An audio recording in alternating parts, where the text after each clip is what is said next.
আসসালামু আলাইকুম, সবাইকে জাকিয়াস কিচেন অ্যান্ড ব্লগিংয়ে স্বাগতম। আশা করছি যে যেখান থেকে আমার ভিডিওটি দেখছেন সবাই আল্লাহর রহমতে ভালো আছেন। আমার হাতের যে কালারটি দেখতে পাচ্ছেন সেটা কিভাবে করেছি সেটাই আপনাদের সাথে শেয়ার করব। প্রথমে একটি নষ্ট পাতিল নিয়েছি, এর মধ্যে চা আর চিনি মিক্স করে দিয়ে দিচ্ছি। চা আর চিনির পরিমাণটা কিন্তু সমান হবে। ধরেন যদি 1 কাপ চা হয় তাহলে চিনিও কিন্তু সম পরিমাণে হবে। এখন এর মধ্যে একটি চায়ের কাপ দিয়ে দিচ্ছি, পুরাতন চায়ের কাপ দিলেই হবে। এখন উপরে একটি পাতিল অথবা বাটিও দিতে পারেন, দিয়ে চতুর্দিকে কোটিং করে দিতে হবে। এখানে আমি আটা দিয়ে কোটিং করে নিচ্ছি, আপনারা চাইলে মাটি দিয়েও কোটিং করতে পারেন।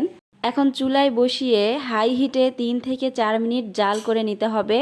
তারপরে চুলা বন্ধ করে চুলা থেকে নামিয়ে একটু ঠান্ডা করে নিতে হবে। তো দেখুন হয়ে গেছে চাপাতি।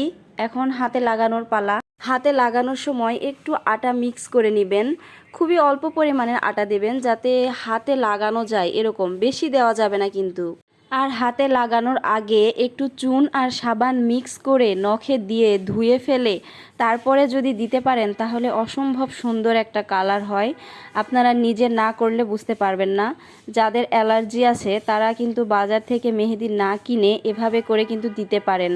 আর পরিমাণে বেশি করে যদি করেন তাহলে অনেক দিন এগুলো সংরক্ষণ করে রাখা যায়। দেওয়ার পরে সাথে সাথেই কিন্তু এটার গাঢ় কালার আসে না, একটু হালকা থাকে, পরে আস্তে আস্তে এটার কালারটা গাঢ় হয়।